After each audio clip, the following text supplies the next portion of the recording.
no, I agree with that guy.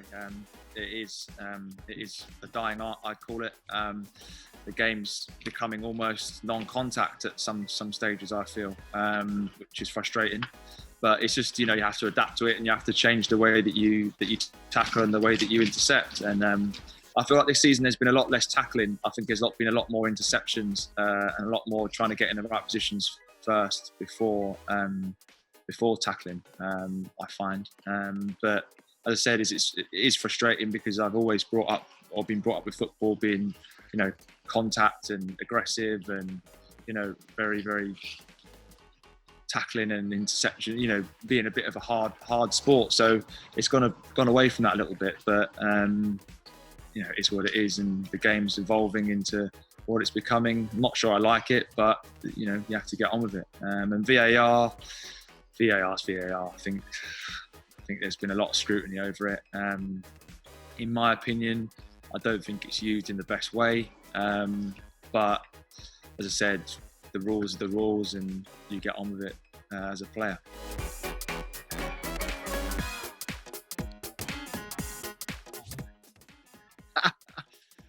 Who would I live with?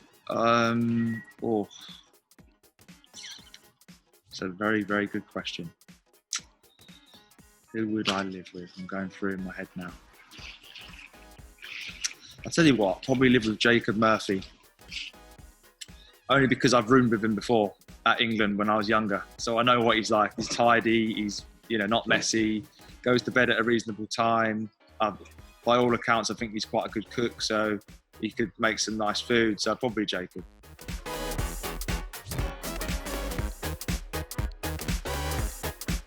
Home Alone, 100%. I don't think you can get away from that. It's definitely one of the best Christmas films. And Pigs in Blankets. I mean, if I didn't have a game on Boxing Day, I'd be going through 20 or 30 of those, I think. So, so definitely those two.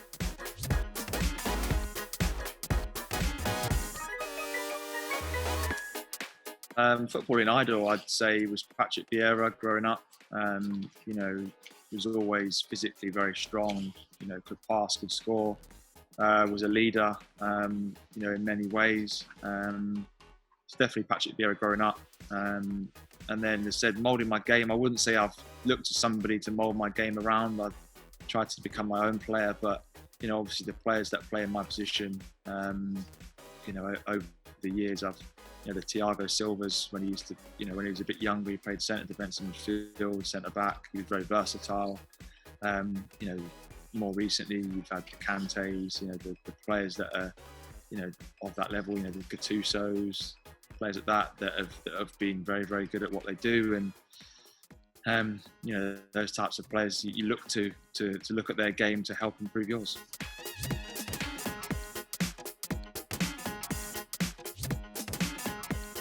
Yeah, I think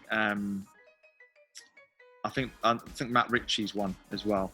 I don't think he gets as much credit as he should do. Simply because of what he's done for the football club. He came in for quite a large fee. Obviously, there's a lot of expectation on him when he first came in the Championship. He produced a fantastic season in the Championship. He's fit. Whenever he's fit, he plays most games. He always gives you 110%. He produces moments at difficult times. And I think that with Matt, you can rely on him at the most difficult times. You know what you're going to get, and I think that's massive in a player. That sometimes fans don't, or not fans only, but a lot of people don't actually think about. Is that it's in times of difficulty or in times when you need something and you need a performance, he always produces. Which for me, as a fellow player, gives you confidence when you play them.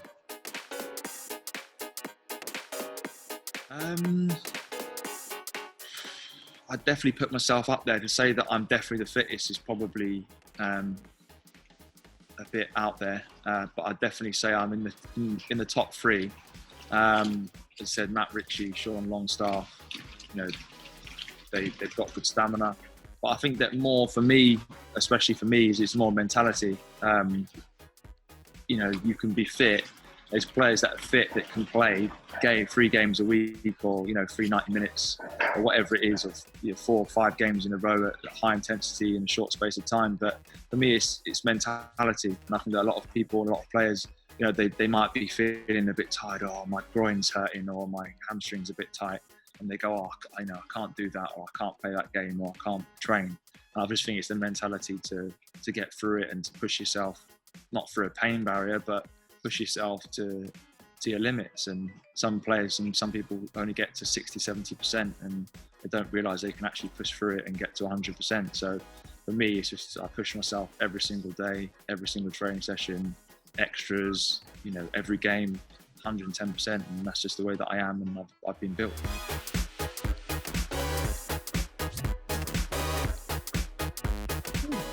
Question.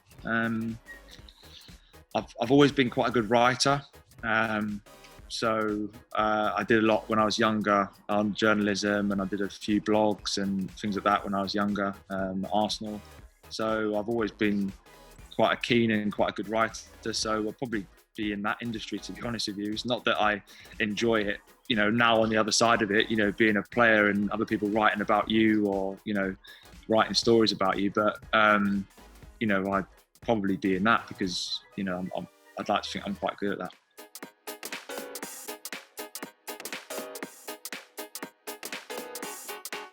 Oh, there's been so many, so hard to say.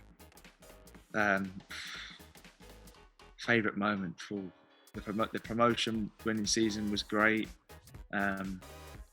Chelsea last game of the season when we first got promoted, when we won 3-0. That was an amazing occasion, just because the summer, 50,000 fans. It was great. In the Fulham away, Rafa's last game, that was a great occasion. This Chelsea last year, winning in the 94th minute, was a great occasion. I can't give you exactly one. There's been too many over the years. But I'll tell you what, the biggest relief moment for me was Preston when we got promoted. I've never been nervous for a game of football, never, in my whole career. Even when I was younger, all the way from when I started at 9 to now, I've never been nervous. That's the only game I've been nervous, was Preston at home, when we were kind of, teams below us were quite tight with us, and it was like we had to win the game to get promoted. And if we didn't, then it would have been, more pressure on us for the next game. So that moment when I think Gallagher, I think I shot, didn't I? I shot, and then Gallagher saved it on the line, and I knew that it was a penalty and a red card. That relief when it went to 3-1 and Matt Ritchie scored. I remember all the lads going to the corner, and every single one, all of us, just took a massive sigh of relief when we were celebrating, and we were like, it's done, lads.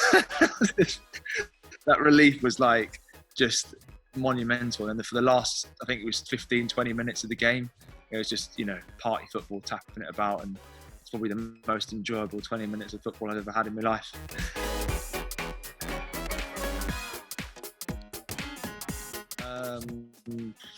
Don't really have any, to be honest with you. I do similar things every time before games. A weird one actually maybe is I'll wear a certain pair of trainers to the game, and then if we win, I keep the pair of trainers the next game, and then if we lose, or if we draw, I keep the same pair, but if we lose, I change the pair. So that's probably it. I know it sounds weird, but I started it last year, and I've kind of carried it on this year. So if we win, I wear the same pair of trainers to the game, but as soon as we lose, I switch the pair up.